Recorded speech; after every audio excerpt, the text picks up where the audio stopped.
सारे को लेना है, कोई आयत छोड़नी नहीं है, कोई आयत छोड़नी नहीं है।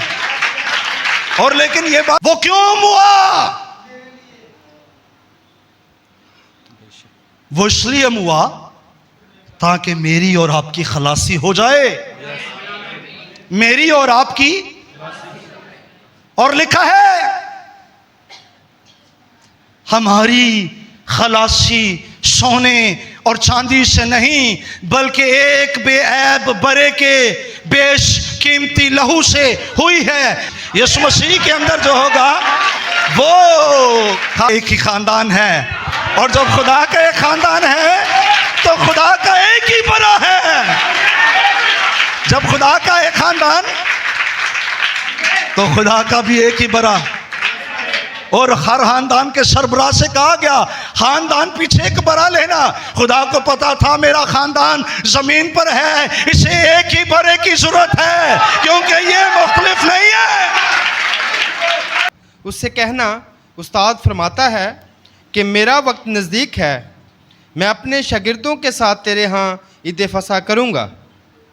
और जैसा यीशु ने शागिर्दों को हुक्म दिया था उन्होंने वैसा ही किया और फसा तैयार किया।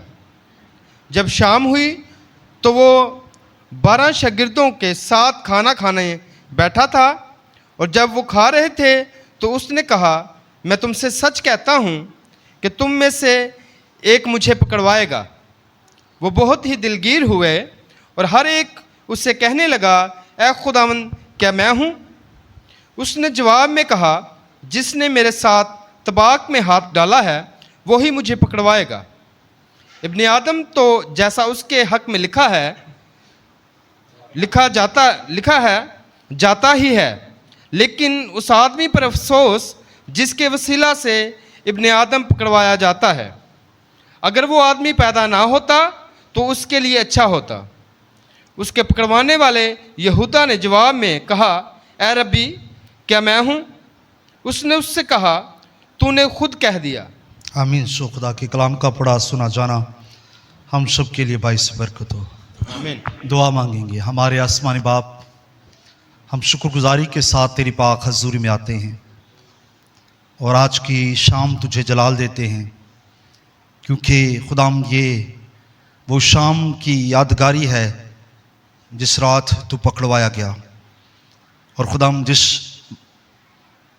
मकसद के तहत तू पकड़वाया गया उसका मुकाशवा अपने लोगों की ज़िंदगी के अंदर उतार कि खुदाम तेरे लोग आज के दिन की अहमियत और तेरी कुर्बानी को समझ सके। मसीह यीशु के नाम से आमीन। तशरीफ रखें।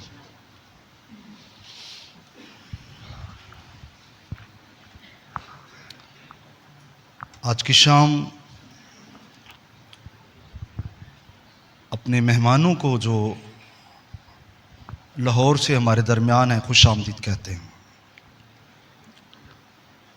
और खुदाम की शुक्रगुजारी करते हैं कि खुदा के फजल से आज शाम हम यहाँ पर जमा हुए और इसलिए कि हम खुदा की प्रस्तुति कर सकें। तो आज की शाम की अहमियत पर हम थोड़ी देर खुदा के कलाम में से देखेंगे और तवज्जो देंगे कि आज की शाम की अहमियत क्या है। वैसे तो हम रस्मी तौर पर खुदावंद की इबादत नहीं करते, लेकिन चूंकि कुछ दिन ऐसे मुकर्रर किए गए कि जिस पर हम उन वाक़यात पर और उन कामों पर गौर कर सकें जो हुए, और बिलखसूस आज की रात, आज की शाम एक ख़ास शाम। और मैं अक्सर कहता हूं, बाइबल मुकद्दस को पढ़ें तो पुराने अहदनामा की नए अहदनामा की जड़ें जो हैं वो हमेशा आपको पुराने अहदनामा के अंदर नजर आएंगी। आप नए अहद तक पहुंचने के लिए पुराने अहद का सहारा लेंगे। और रसूल कहता है कि पुराना अहद जो है हमें नए अहद तक पहुंचने में हमारा क्या है? उस्ताद है, हमारा उस्ताद है। तो आज हम देखेंगे कि ये फसा, जिसे ईद फतीर भी कहते हैं, इसकी जड़ कहां पर है और इसका आगाज कहां से हुआ। वो आप इस पर बहुत कुछ सुन चुके हैं। हो सकता है आपके लिए बातें नहीं ना हो, लेकिन ईमान रखता हूं कि खुदा हर एक की जरूरत को जानता है। तो आज फिर हम देखेंगे, जैसा कि हम इतवार के रोज देख रहे थे कि यीशु मसीह शाहाना जुलूस के साथ जो है वो यरूशलेम के अंदर दाखिल हुआ और खजूर की डालियों के साथ उसका क्या हुआ? इस्तकबाल हुआ। वो हमारे पास डालियां नहीं थी, खजूर की डालियां उस वक्त इस्तेमाल की जाती जब फतह होती। अक्सर दाऊद जब जंग जीत कर आता तो फिर खजूर की डालियों के साथ इस्तकबाल होता। यह फतह की अलामत। और मैं उस दिन भी बात कर रहा था, मिली जुली भीड़ फतह का नारा लगा रही और डालियों से इस्तकबाल कर रही। कौन सी तारीख को? अबीब के महीने यानी यहूदी कैलेंडर के मुताबिक उनके पहले महीने की 10वीं तारीख को। हमारा मार्च अप्रैल, यानी आप कह सकते हैं कि वो अपने पहले महीने की 10वीं तारीख को खुदा के बेटे को खुशामदीद कहते, शाहाना जुलूस के साथ। और ये हमें कहां से मिलता? ये हमने उस दिन भी जाना कि ये बातें हमें पुराने अहदनामा में यानी खरूज 12 बाप में नजर आती। और 12 का अदद हमने जाना कि वो खुदा के लोगों का अदद, और 12वां बाप खरूज का वो जिसमें खुदा के लोगों के लिए फतह, जहां पर बनी इस्राएल की ये रात जो आखिरी रात मिस्र के अंदर, और इसके बाद जब सुबह का उजाला होगा तो बनी इस्राएल मिस्र के अंदर नहीं रहेगी, बल्कि ये वहां से रवाना होगी और वादे की सरजमीन का सफर शुरू करेगी। तो आज भी हम खरूज की किताब 12 बाप के अंदर चंद एक बातें देखेंगे, क्योंकि हमने जाना कि उस दिन भी हमने पढ़ा कि ये 12वें बाप के अंदर कहा गया कि पहले महीने की 10 तारीख को बरा कहां पर आए, उसे घर में ले आना, और 14वीं को उसे क्या करना? ज़बह करना। और ये बात ज़हन में रखें, हमारा जो दिन है, जो टाइम तब्दील होता है वो 12 से 12, रात 12 से, लेकिन यहूदी कैलेंडर के मुताबिक शाम 6 से दूसरी शाम 6 तक उनका दिन चलता। शाम से 6 से, बेटा आप आगे आ जाओ,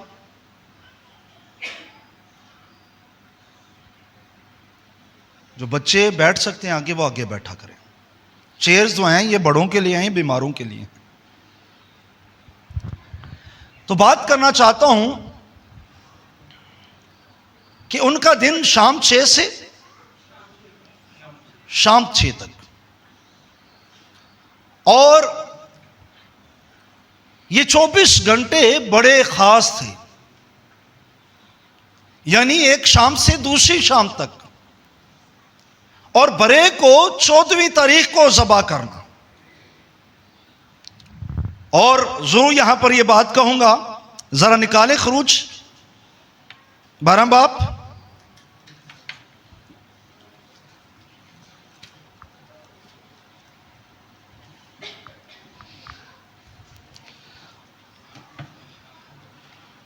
खरूज 12 बाप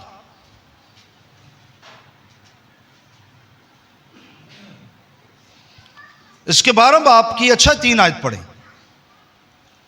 यहां पर आपके लिए कुछ बात है।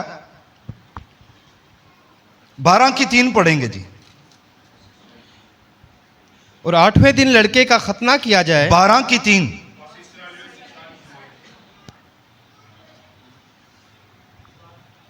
12 बाब उसकी 30वीं आयत को पढ़ेंगे जी जी। खुरूज की किताब जल्दी कर लें, जरा मेहरबानी होगी।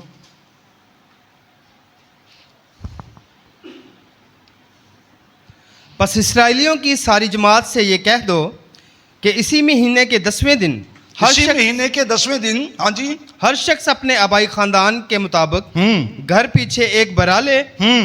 और अगर किसी के घराने में बरा को खाने के लिए आदमी कम हो तो वो और उसका हमसाया जो उसके घर के बराबर रहता हो, दोनों मिलकर नफरी के शुमार के मुआफिक एक बरा ले रखें।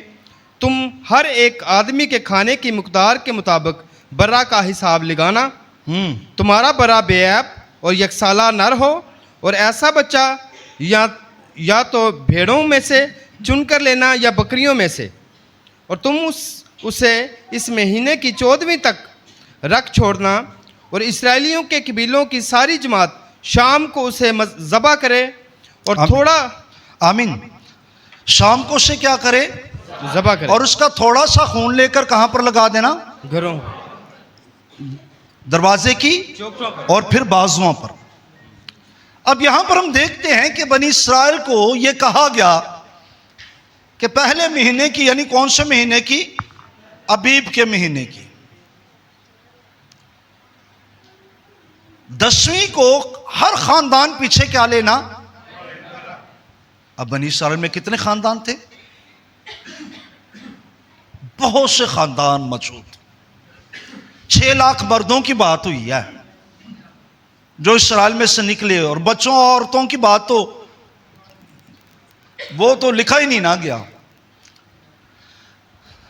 ब्रदर ब्राहन कहते हैं 20 लाख के लगभग लोग, कुछ उलमा कहते हैं 30 लाख। अगर हम 20 भी लगाएं तो कितने खानदान बन गए? क्यों जी? जरा बोलते जाएं, मैसेज लेना है तो आज बात करनी पड़ेगी।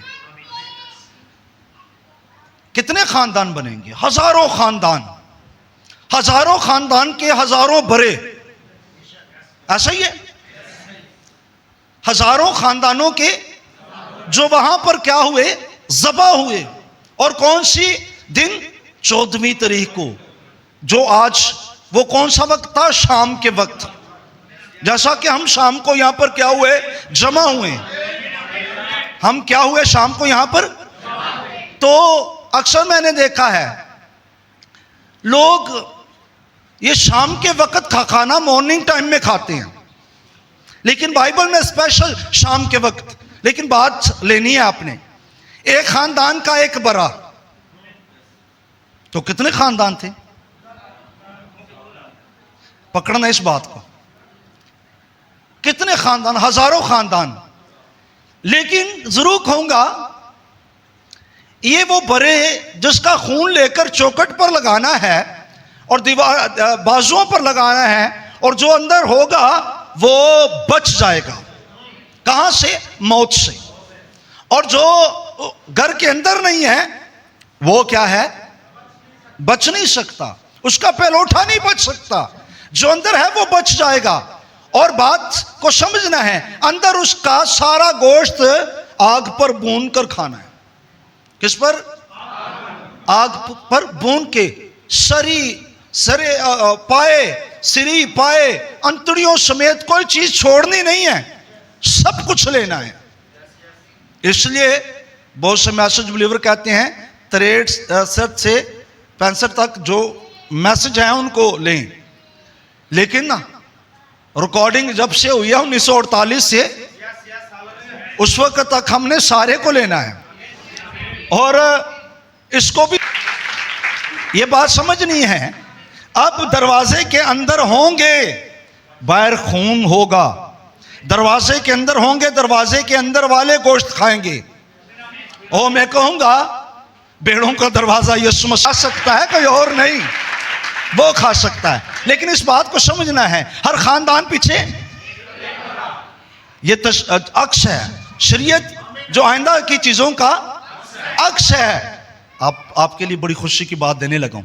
शरीयत जो आइंदा की चीजों का अक्स है, तो ये उस बरे की नुमाइंदगी कर रहा है, ये बरा जो खुदा का बरा है। लेकिन यहां पर तवज्जो करें, हर खानदान पीछे,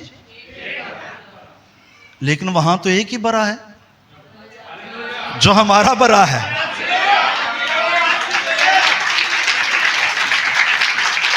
सुनिए बात। अच्छा, ये एक ही बरा क्यों है? हालेलुया। ये एक ही खानदान।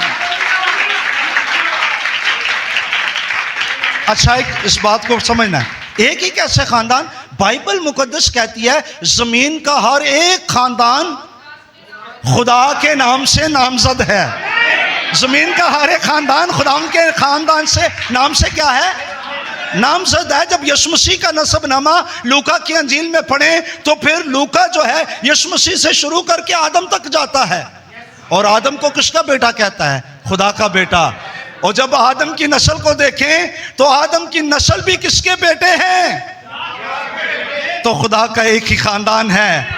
और जब खुदा का एक खानदान है तो खुदा का एक ही बरा है।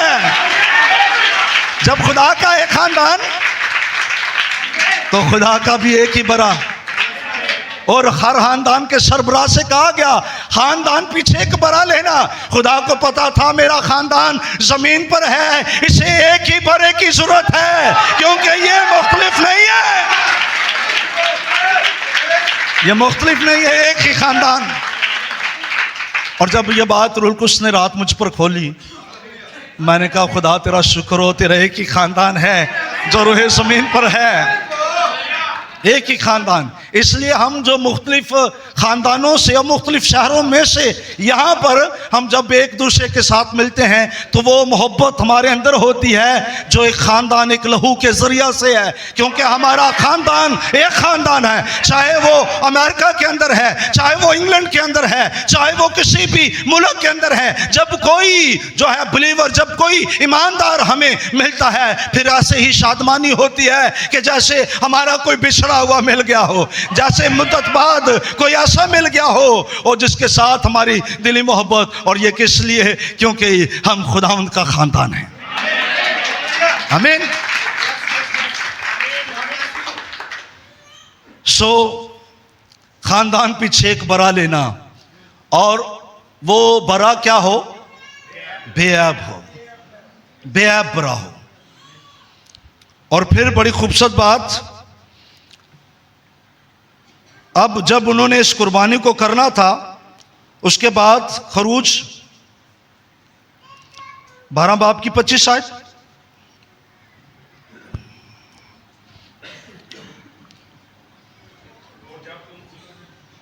हाँ जी 25 आयत, हाँ जी पढ़ दें जी भाई अमजद जी। और जब तुम उस मुल्क में जो खुदावंद तुमको अपने वादा के माफिक देगा दाखिल हो जाओ, तो इस इबादत को बराबर जारी रखना। तुम क्या करना? इस इबादत को बराबर जारी रखना, बराबर जारी रखना, जैसा यीशु मसीह ने भी किया। आमीन। तुम इस इबादत को क्या करना? बराबर जारी रखना, बराबर जारी रखना। किस मुल्क में? हाँ जी पढ़ दें फिर 25 आयत। और जब तुम उस मुल्क में जो खुदावंद तुमको अपने वादा के माफिक देगा दाखिल हो जाओ, तो इस इबादत को बराबर जारी रखना। इस इबादत को बराबर जारी रखना तुम। और जब तुम्हारी औलाद तुमसे पूछे कि इस इबादत से तुम्हारा मकसद क्या है, तो तुम ये कहना कि ये खुदावंद की फसा की कुर्बानी है। ये खुदावंद की फसा की कुर्बानी है। हाँ जी। जो मिस्र में मिस्रियों को मारते वक्त बनी इस्राएल के घरानों को छोड़ गया और यूं हमारे घरों को बचा लिया। यूं हमारे घरों को क्या किया? बचा लिया। मुझे सिस्टर इफ़त ने कॉल की, उन्होंने कहा जी अगर आप कहें तो हम ईस्टर की इबादत के लिए जो है बच्चों के लिए गीत कोई तैयार कर दें, तो हम उधर भाई फ्याज के घर में बच्चों को तैयारी करवाएं। मैंने कहा आज नहीं। क्यों नहीं? उन्हें कहा इस इबादत को जारी रखना, और जब तुम्हारे बच्चे पूछें कि हम ये इबादत क्यों कर रहे हैं, तो उनको बताना, उनको तो मैं के केंजर ऐसे कण गए थे आज इन्होंने ले आओ थे। Hallelujah, praise God. क्योंकि हमने बताना है अपने बच्चों को। यस, मिस्रियों को, इस्राएलियों को यह कहा गया कि इस इबादत को जारी रखना, और जब तुमसे तुम्हारे बच्चे पूछे तो उनको बताना यह खुदावंद की फसा है। आमीन। यह खुदावंद की क्या है? फसा की फसा है। मिस्रियों को मारते वक्त बनी इस्राएल के घरानों को छोड़ गया और यूं हमारे घर को बचा लिए।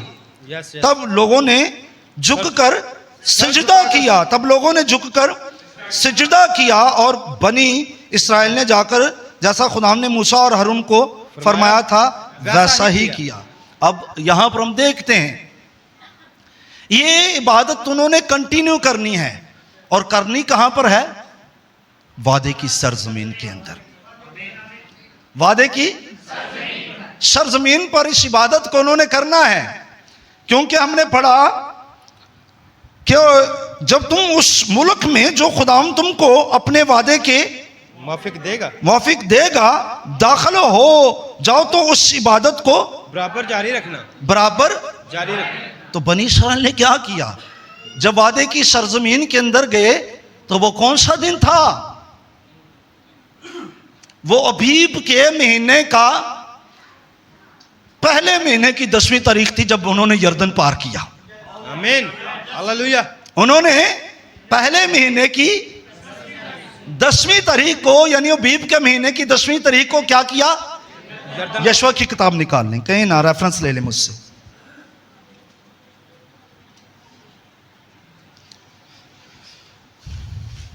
यशवा की किताब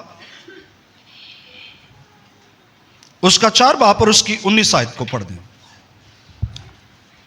प्रेज हालेलुया। थोड़े से रेफरेंस पढ़ने पड़ेंगे आज, क्योंकि आज इस इबादत की अहमियत को आपने जानना। हाँ जी, 4 बाब और उसकी 19 आयत।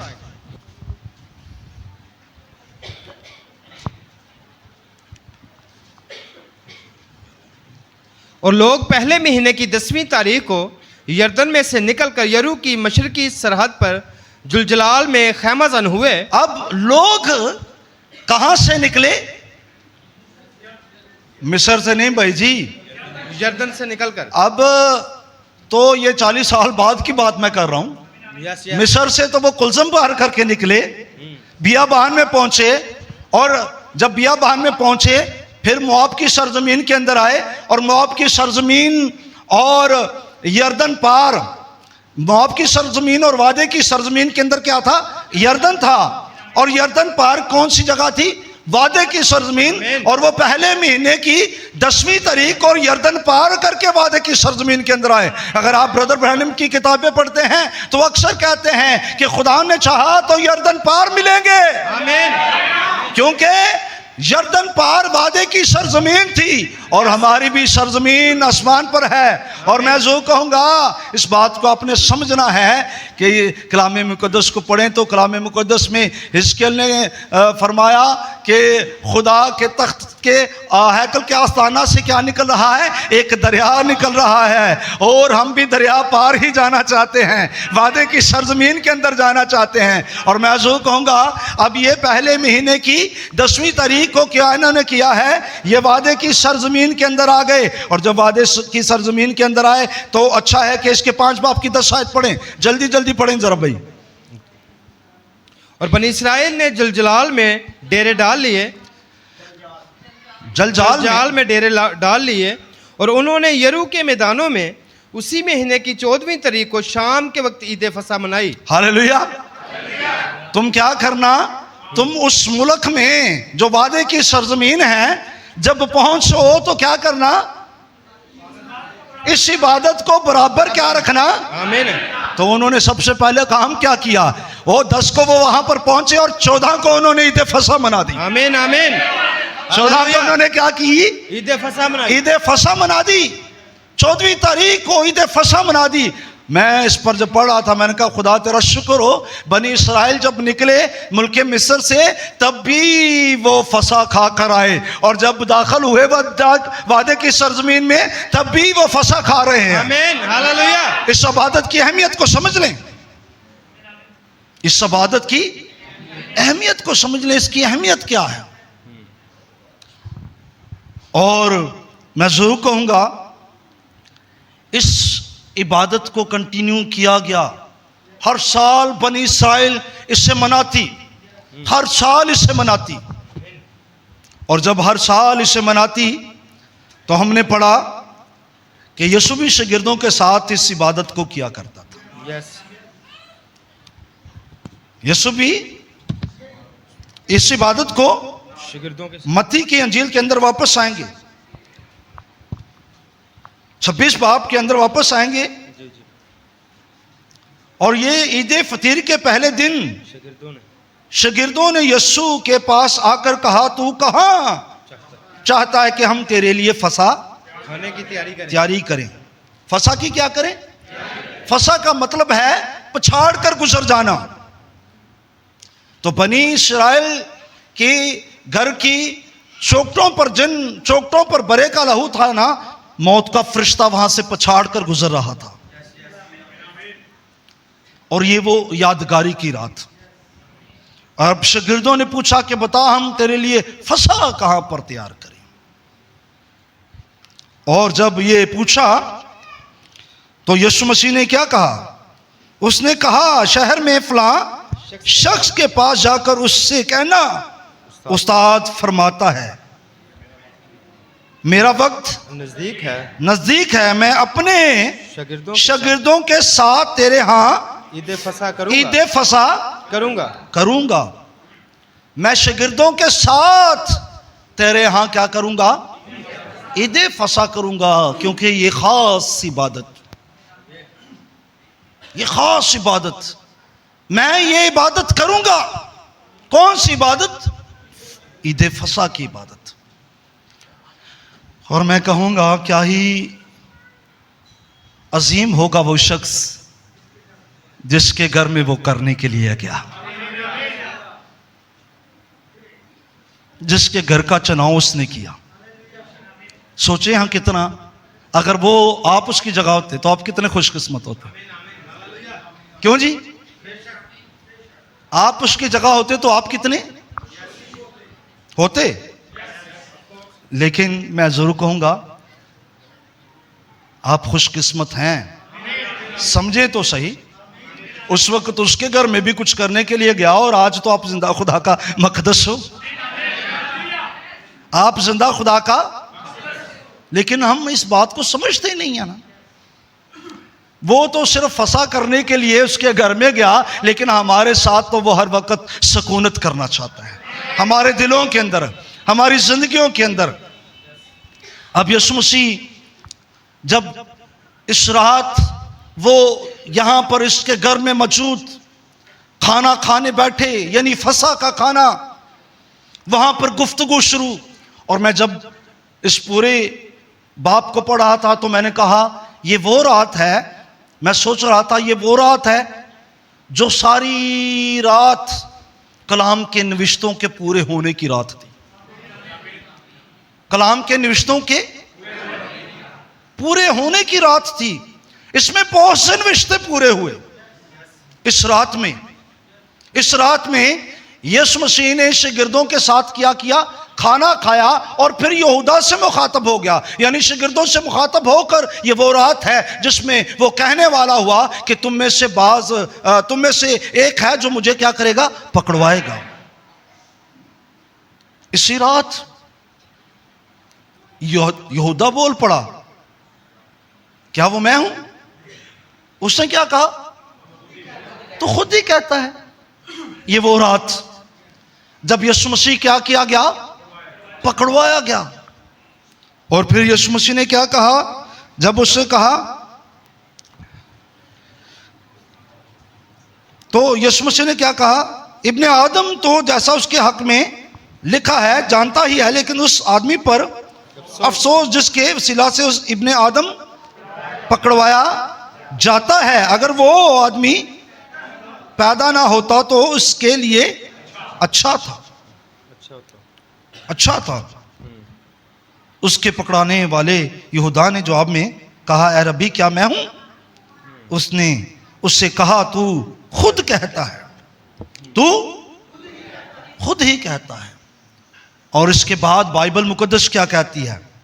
जब वो खा रहे थे तो 26 आयत, जब वो खा रहे थे तो यीशु ने रोटी ली और बरकत देकर तोड़ी। पहले वो फसा खा रहे हैं, पहले वो क्या खा रहे हैं? फसा खा रहे हैं, फसा। लेकिन फसा के अंदर ही उसने रोटी को लेकर तोड़ दिया, क्योंकि ये अब किसी और तरफ जा रहा है। Yes yes. रोटी लेकर उसने तोड़ी और शागिर्दों को ये देकर कहा, लो खाओ, ये मेरा बदन है। लो खाओ, ये मेरा बदन है। फिर प्याला लेकर शुक्र किया और उसको देकर कहा, तुम सब इसमें से पियो, क्योंकि ये मेरा वो अहद का खून है जो बहुतेरों के लिए गुनाहों की माफी के वास्ते बहाया जाता है। मैं तुमसे कहता हूं, अंगूर का ये शीरा फिर कभी ना पीऊंगा उस दिन तक के तुम्हारे साथ अपने बाप की बादशाही में नया ना पीऊं। फिर वो गीत गाकर जैतून के पहाड़ पर गए।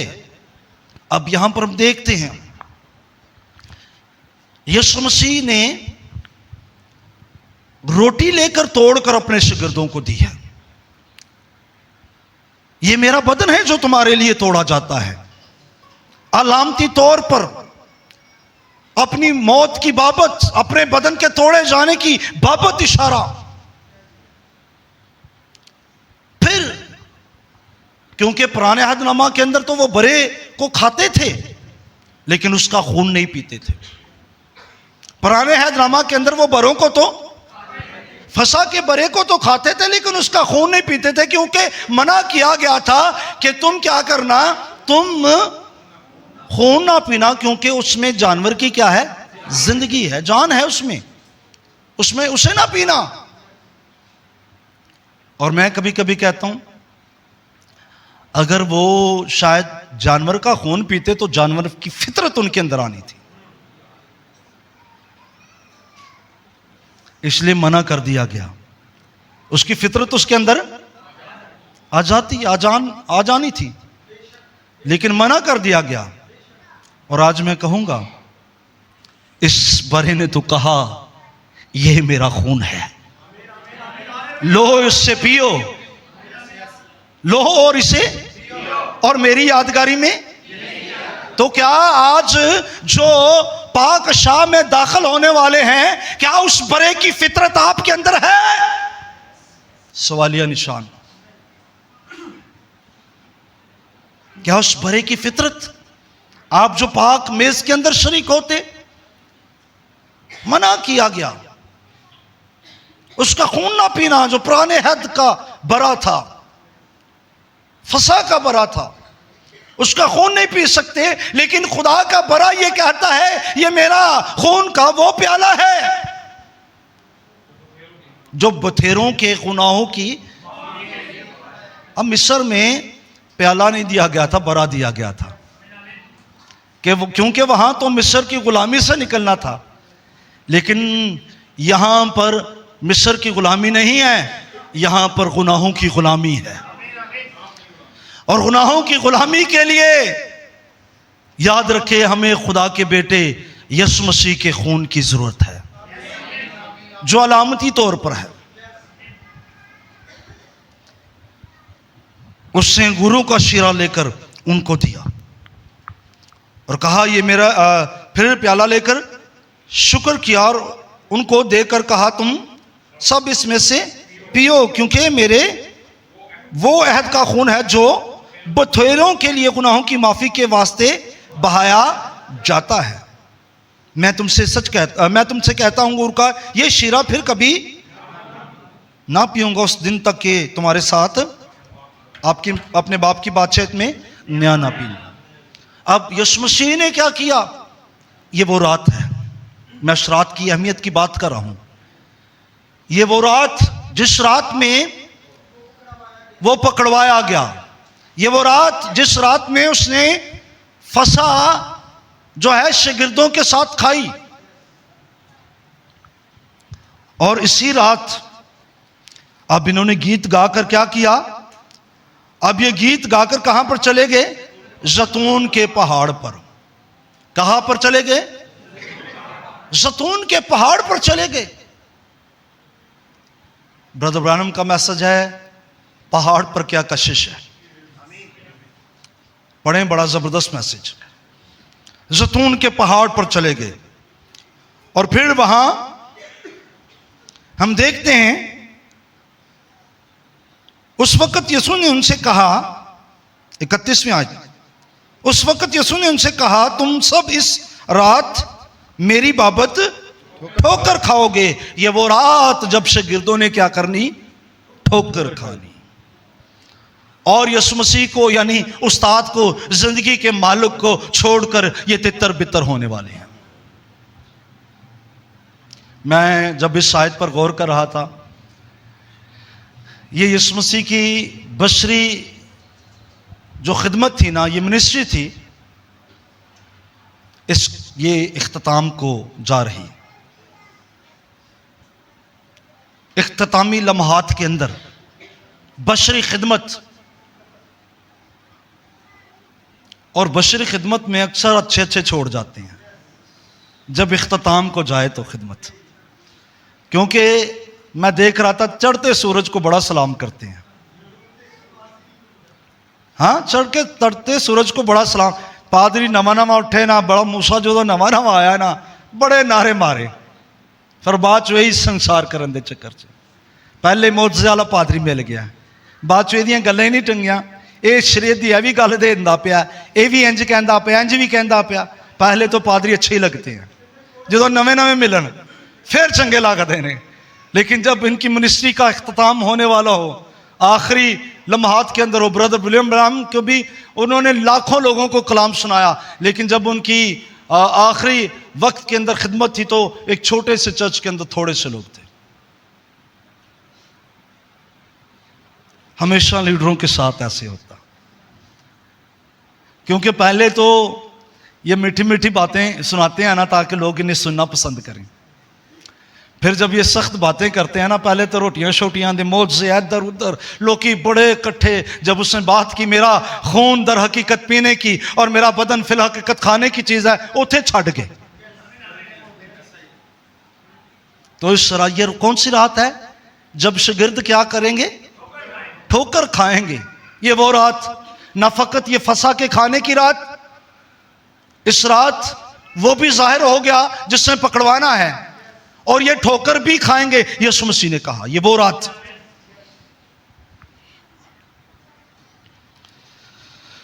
ठोकर खाएंगे क्योंकि लिखा है कि मैं चरवाहे को मारूंगा और गल्ला की भेड़ों पर गंदा हो जाएंगी। गल्ला की भेड़ें क्या होंगी? गंदा हो जाएंगी। मैं चरवाहे को क्या करूंगा? मारूंगा। यीशु मसीह ने कहा अच्छा चरवाहा मैं हूं, और अच्छा चरवाहा भेड़ों के लिए जान देता है। अच्छा चरवाहा भेड़ों के लिए। अब ये चरवाहा जान देने के मुकाम पर है। अच्छा चरवाहा भेड़ों के लिए जान देता, ये जान देने के मुकाम पर जब यह चरवाहा आ गया तो भेड़े क्या हो गई? परगंदा हो गई। लीडर के बगैर कुछ भी नहीं होता। बाद में यही पतरस जब यीशु मसलूब हुआ, इसने क्या किया? इसने कश्ती जो है ली और फिर जाल डालना शुरू कर दिया। ये दो शागिर्द कभी यरूशलेम के अंदर जो थे, अमावस की राह के शागिर्द, ये मायूस होकर अपने घर को वापस जा रहे हैं। हाँ, भेड़ें क्या होगी? परगंदा हो जाएंगी। क्यों? क्योंकि चरवाहे को मार डालेंगे। आज भी भेड़ों का कुछ इसी तरह का रवैया होता है। और मैं जब ये पढ़ रहा था मुझे बड़ी बरकत मिली। बिलीव कर ले, खुदा जानता है। मेरे सामने बड़े चेहरे आए, मैं कहा कोई नहीं यार, करन दे जो कुछ करन दे ने। यीशु मसीह तो बड़ा लीडर थे नहीं सन, वो बड़ा लीडर था, वो आसमान और जमीन का तख्लीकार। लीडरों के लिए बड़ी बाइस से बरकत बात। लेकिन मैं अपने जी उठने के बाद तुमसे पहले गलील को जाऊंगा। अपने जी उठने से के बाद तुमसे पहले कहां पर जाऊंगा? औरतों पर जब जिंदा हुआ तो क्या कहने लगा है? भाइयों को कहो कि गलील में उस पहाड़ पर पहुंचे। हाँ, भैणा ने भी बुलाया सिपाही जी, भाइयों को बुलाया था ना, और भाइयों को बुलाकर यही कहा था ना, बस जाओ सारी खलक में अंजील की। भैणा नू क्यों नहीं बुलाया? लेकिन तुहाडे ते चर्च च कलाम ही पका पका खवारियां ने।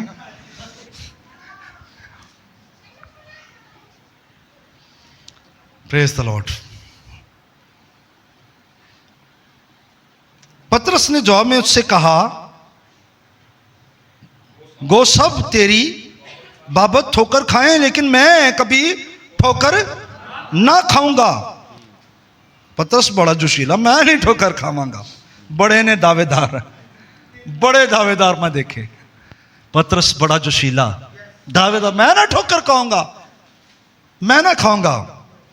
यसू ने उससे कहा, मैं तुमसे सच कहता हूं कि इसी रात मुर्ग के बांग देने से पहले तू 3 बार मेरा इनकार करेगा। पतरस ने उससे कहा, अगर तेरे साथ मुझे मरना भी पड़े तो भी तेरा इनकार हरगिज ना करूंगा।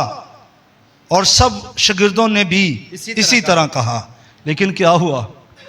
फोके दावे। ये वही रात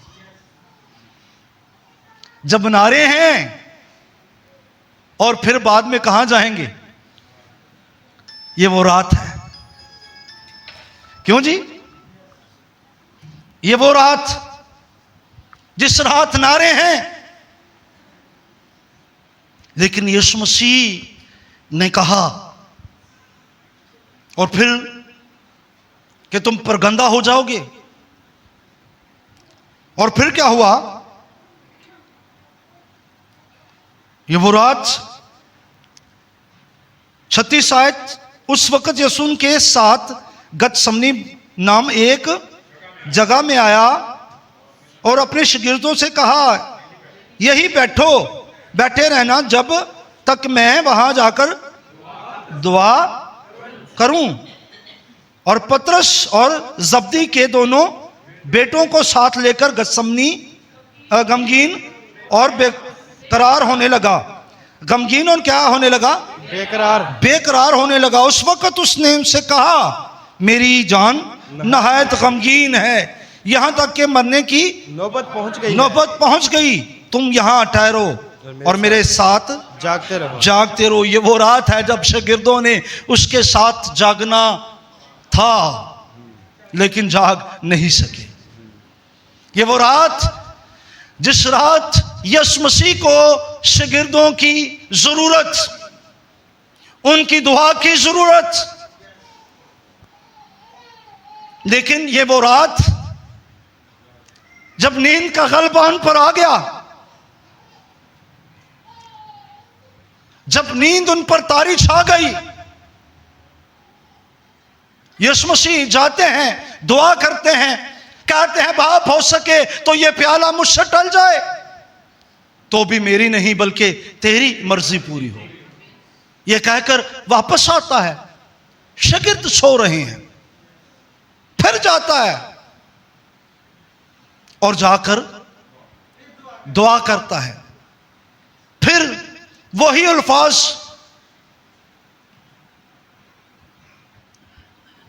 और फिर आकर देखता है फिर सो रहे हैं। फिर जाता है और जाकर कहता है, फिर दुआ करता है और फिर वही खुदा से दरख्वास्त करता है, अगर पिए बगैर ये टल नहीं सकता तो कोई बात नहीं, मैं से लूंगा। और फिर जब आकर देखता है वो सो रहे, उनकी आंखों में नींद। और फिर यीशु मसीह ने कहा अब सोते रहो, अब कोई फायदा नहीं है, अब तो मेरे पकड़वाने वाले। और इतने में कौन आ गया? यहूदा आ गया, और जो है सरदार काहन के प्यादे आ गए, एक बड़ा सिपाहियों का टोला आ गया और वो उसे पकड़ने लगा। ये वही रात जब वो पकड़वाया गया और पकड़ने लगे। यीशु मसीह ने उनसे कहा मैं तो तुम दिन और रात तुम्हारे सामने था, लेकिन तुम क्यों लाठियां लेकर डाकुओं की तरह मुझे पकड़ने के लिए आए हो? इतने में पतरस ने क्या किया? तलवार म्यान से निकाली और कान उतार दिया। किसका? सरदार काहन के प्यादे का कान उतार दिया। और जब कान उतार दिया तो यीशु मसीह ने पकड़कर उसे, यीशु मसीह ने कहा पतरस ये तलवार जो है म्यान के अंदर रख। उसने कान पकड़कर फिर उसके कान को बहाल कर दिया, उसके कान को बहाल कर दिया। मैं इतवार को किसी से बात कर रहा था, मैं कह रहा था तलवार जो है ये कलाम की नुमाइंदगी भी करती है, क्योंकि कलाम क्या है? दो धारी तेज तलवार है। कलाम किसकी नुमाइंदगी भी करती है? तो मैंने कहा आज के पादरियों के पास भी है, लेकिन कान लाने वाली मुनादी कर देने। लेकिन यीशु मसीह ने उसके कान को क्या कर दिया?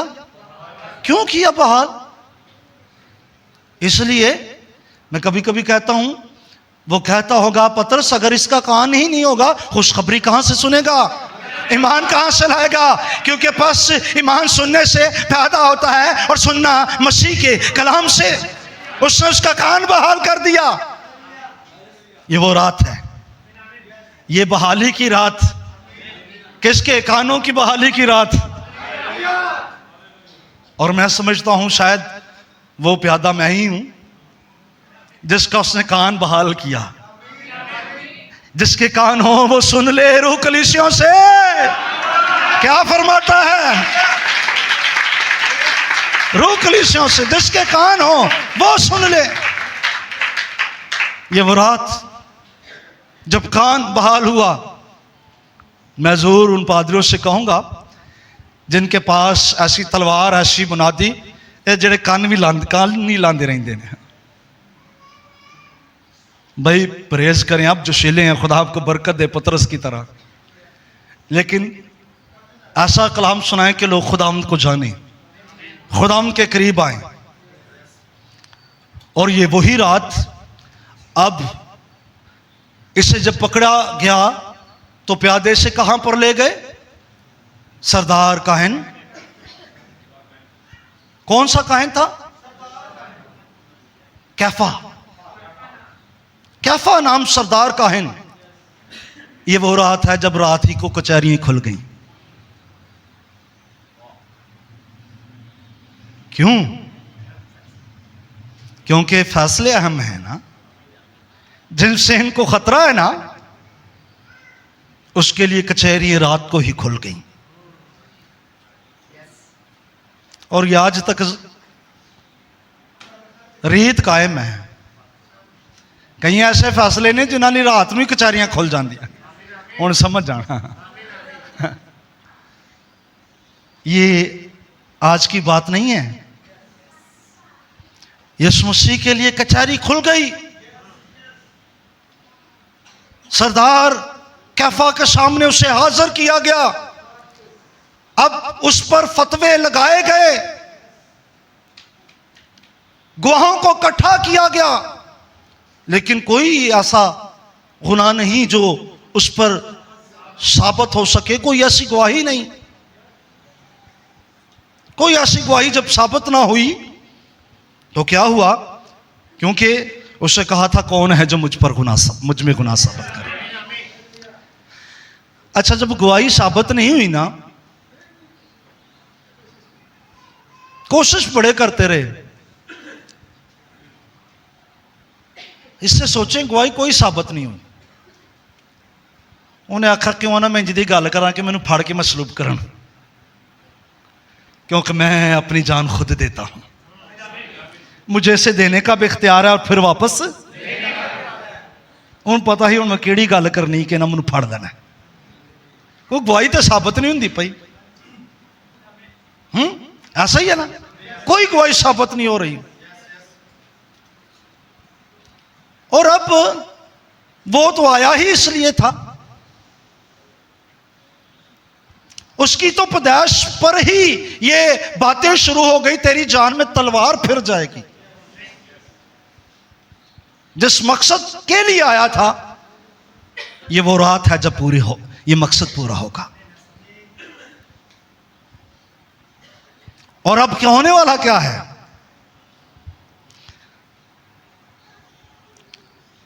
जब बथेरे ये करने लगे, हाँ जी जरा पढ़ेंगे।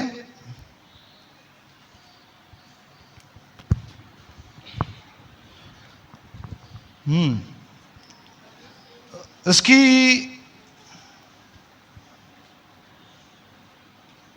66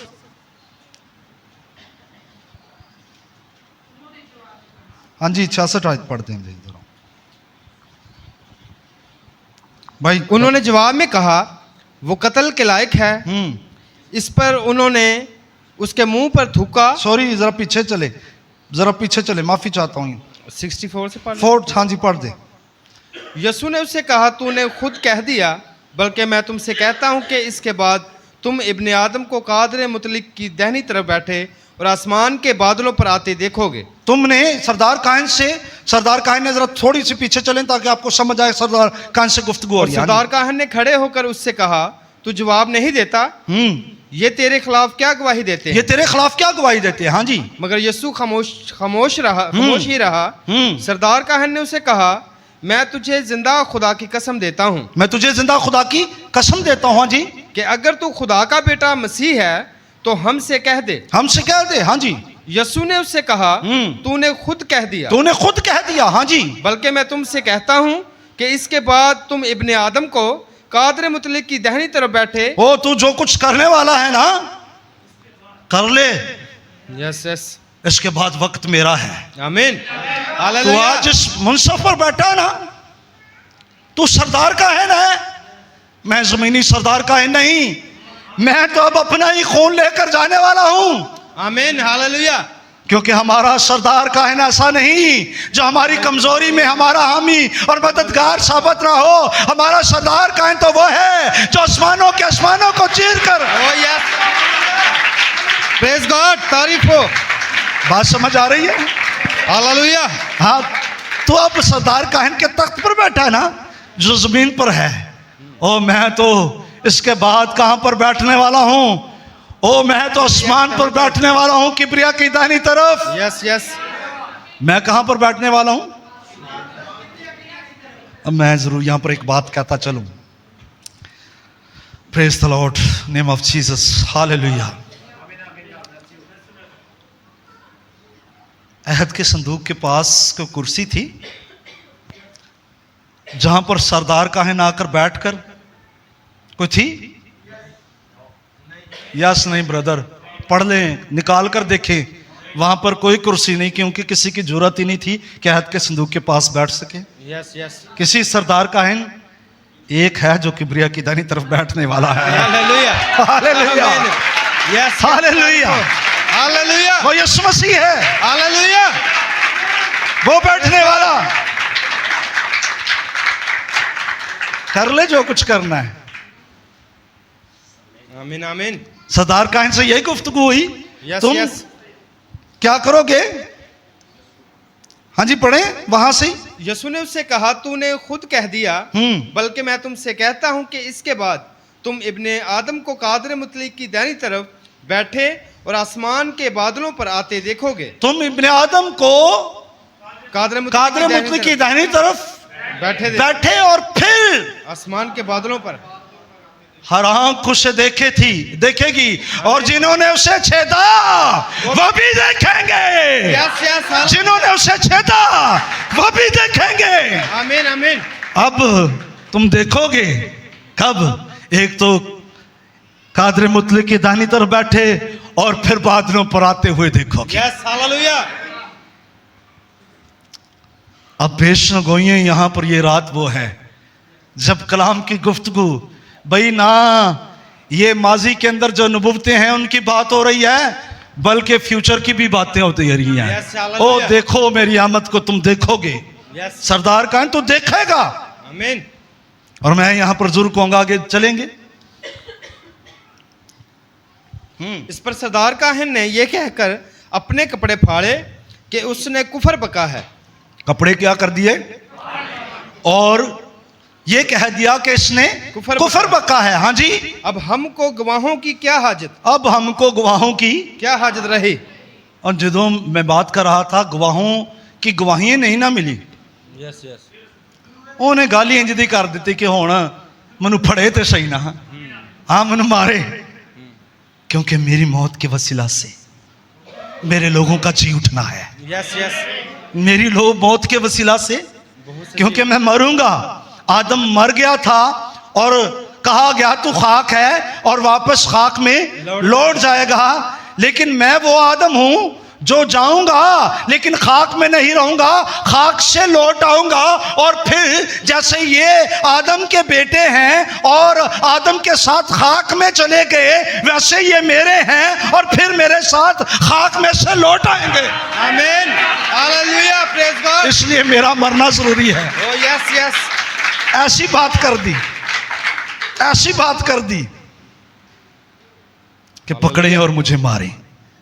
सरदार काहिन ने कहा अब तो गवाही की जरूरत नहीं, अब तो गवाही की कोई जरूरत ही नहीं, आगे बढ़ेंगे। देखो तुमने अभी ये कुफर सुना है। तुमने ये अभी कुफर सुना है। हाँ जी, तुम्हारी क्या राय है। तुम्हारी क्या राय है जी। उन्होंने जवाब में कहा वो कत्ल के लायक है, कत्ल के लायक है। इस पर उन्होंने उसके मुंह पर थूका और उसके मुक्के मारे, और बाज ने तमाचे मारकर कहा ऐ मसीह हमें नबूवत से बता कि तुझे किसने मारा। ये वो रात, जिस रात उन्होंने क्या किया, उन्होंने उस पर थूका और उसे मुक्के मारे। और उसे क्या किया, मुक्के मारे, मुक्के मारे। और बाज ने तमाचे मारकर कहा ऐ मसीह हमें नबूवत से बता कि तुझे किसने मारा है। ये वो रात जब उसके मुंह पर थूका गया, ताकि वो बात पूरी हो कि मैंने थूक और रुसवाई से अपने मुंह को ना छुपाया। ये वो रात जब पूरी पलटन ने उसके मुंह पर थूका। और मैं अक्सर कहता हूं, आंसुओं की जगह जब पूरी पलटन ने उसके मुंह पर थूका होगा, आंसुओं की जगह उसके चेहरे से थूक टपक रहा होगा। क्यों? क्योंकि उसके थूक के पीछे एक सूरत थी।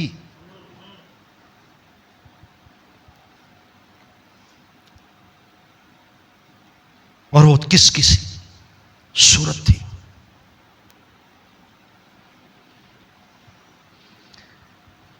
तेरे चेहरे को वापस, तेरी सूरत को वापस बहाल करने के लिए। आमीन। तू जो खुदा की सूरत पर था ना, आमीन आमीन, तू जो खुदा की शबी पर था ना, तेरी सूरत को बहाल करने के लिए यस यस, उसके चेहरे पर थूका गया। ये वो रात जब कलाम कि मैंने अपने चेहरे को थूक और रुसवाई से न छुपाया, थूकने दिया। उसकी आंखों पर पट्टी बांधकर उसके मुंह पर तमाचे मारते हैं और कहते हैं नबूवत के साथ बता तुझे किसने मारा।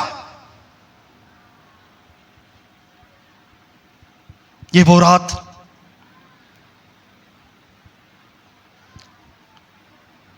किसकी आंखों पर पट्टी बांध रहे हैं? ब्रदर ब्रैनम कह रहे हैं वो आंखों से पर पट्टी बांधकर ये समझ रहे थे कि वो देख नहीं सकता। अरे जिसकी आंखों पर पट्टी बांध रहे हो, 4 दिन पहले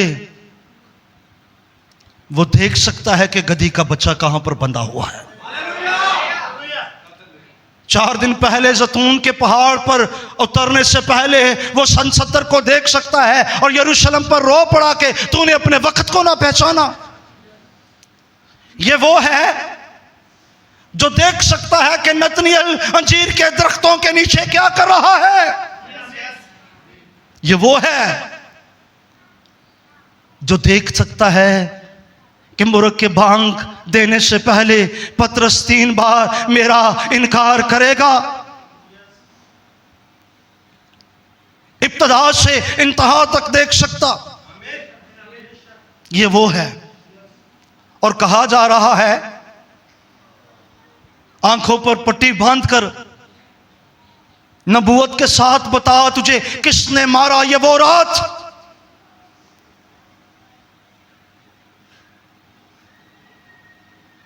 कौन मार रहा? ये वो रात क्यों मार खाई? उसका दावा मेरे मार खाने से तूने शिफा पाई है, तूने शिफा पाई है। तेरी शिफा के लिए, मेरी शिफा के लिए, हम सब की नजात के लिए, हम सब के लिए उसने मार खाई ताकि हम शिफा पा जाएं। नबूवत के साथ बता तुझे किसने मारा। भाई नविश्तों में जो कुछ लिखा है वो पूरा होना है। मेरे मार खाने से तुमने शिफा पाई, तू अपना काम कर, तू मार। ये ना पूछ के तुझे बता तुझे किसने। वो देखता है, वो जान सकता है। बस उसे ऐसे ले जा रहे थे जैसे ज़बह करने वाली जो अपने बाल कुतरने वाले के सामने बोल नहीं सकता हूं, ये बोल नहीं सकता, बता सकता है, लेकिन नविश्ता कैसे पूरा हो,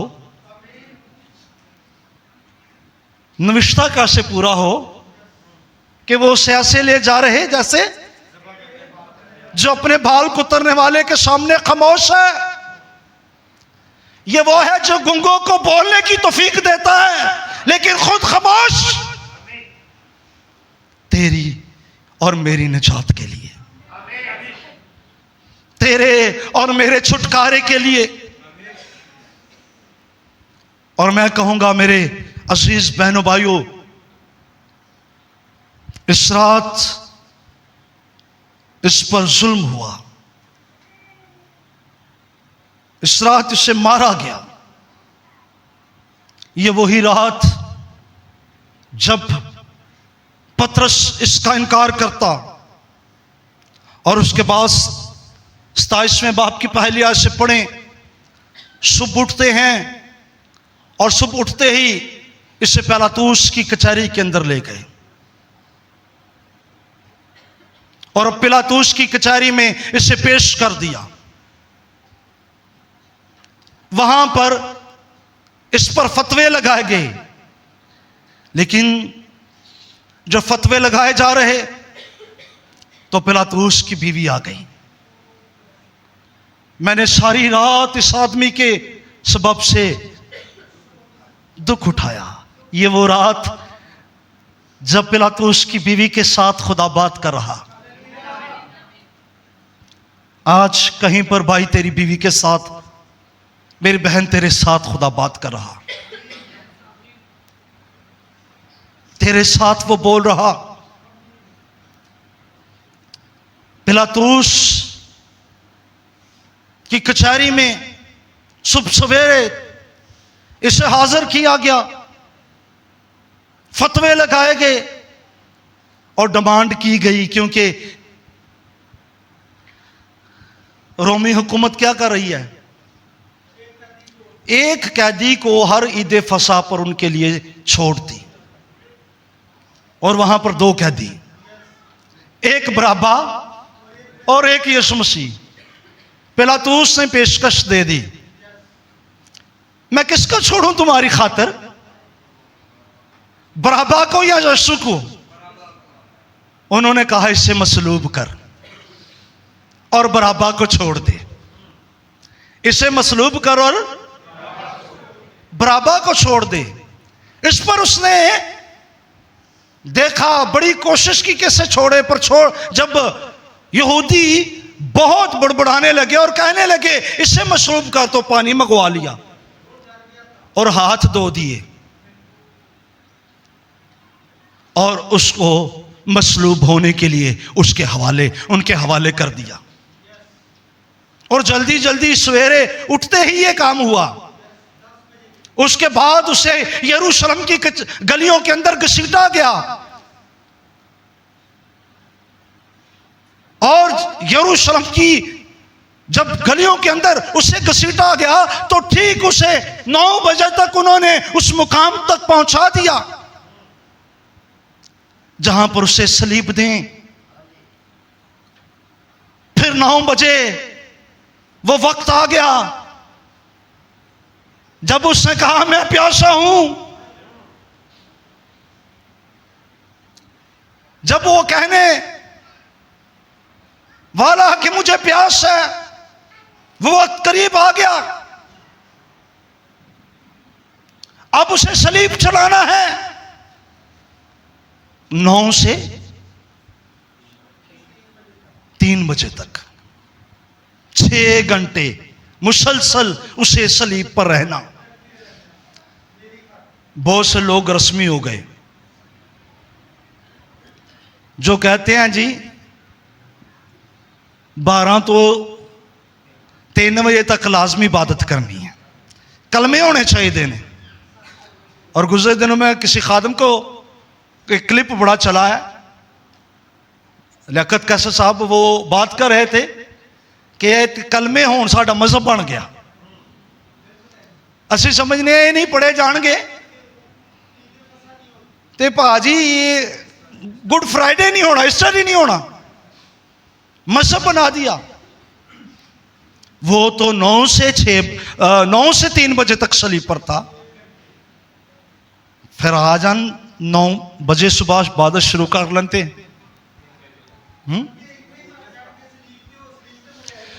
हो तो ये बात समझ लें वो क्यों हुआ। वो इसलिए हुआ ताकि मेरी और आपकी खलासी हो जाए, मेरी और आपकी। और लिखा है हमारी खलासी सोने और चांदी से नहीं बल्कि एक बेऐब बरे के बेशकीमती लहू से हुई है। बेशकीमती लहू से उसकी कीमत जो है, हमारी कीमत उसने यीशु के लहू के वसीला से दी। यानी किसने? खुदा बाप ने हमारे लिए उसने उस लहू को बहा दिया। और तुम क्या करना? मेरी याद में यही किया करो क्योंकि जब कभी तुम ये रोटी खाते हो, हाँ जी, इस प्याले में से पीते हो तो खुदावंद की मौत का इजहार करते हो। खुदावंद की मौत का? किसकी मौत का? जरा बोलेंगे किसकी मौत का? खुदावंद की। जरा बोलेंगे किसकी मौत का? खुदावंद की मौत का। भाई ये बड़ी होली बोल रहे हो। खुदावंद तो डेली मसलूब होया और जब मरा तो हैकल का पर्दा फट गया था। Yes yes. इतना शोर, थोड़ी तो आवाज़ ही नहीं निकलन रही। हाँ, जब कभी तुम इस रोटी में से खाते हो तो क्या करते हो? खुदावंद की मौत का इजहार करते हो। जरा बोलना है, खुदावंद की मौत का, खुदावंद की मौत का इजहार करते हो। आगे, जब तक वो ना आए, जब तक वो ना आए। तुम कब तक इसकी मौत का इजहार करते हो? जब तक वो ना आए। जब तक वो ना आए। वो क्यों आ रहा है? हालेलुया। एक तर्जमा कहता है जब तक वो फिर ना आए। यस। जब तक वो फिर ना आए। जब तक वो फिर किस लिए आ रहा है? जिसको कीमत से खरीदा है उसको लेने के लिए आ रहा है। जिसको कीमत से खरीदा है।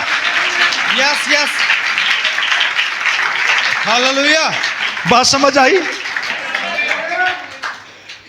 जब तक फिर वो ना आए, यस यस, उस वक्त तक उसकी मौत को याद करते रहो कि तू हमारे लिए मसलूब हुआ है, तूने कीमत दे दी है और हम खरीदे गए हैं। और कीमत किसकी है?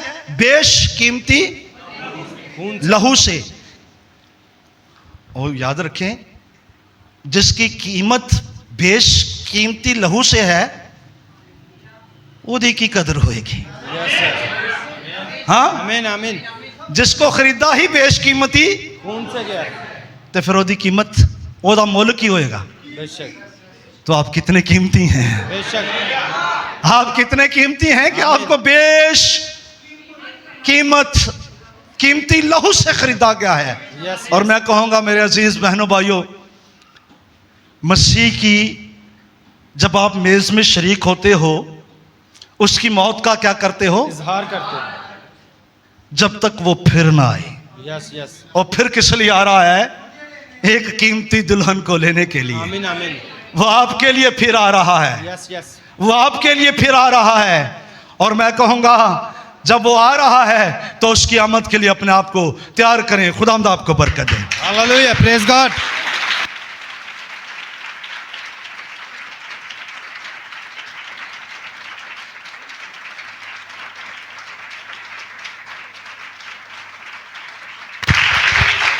हालेलुया हालेलुया, तारीफ हो।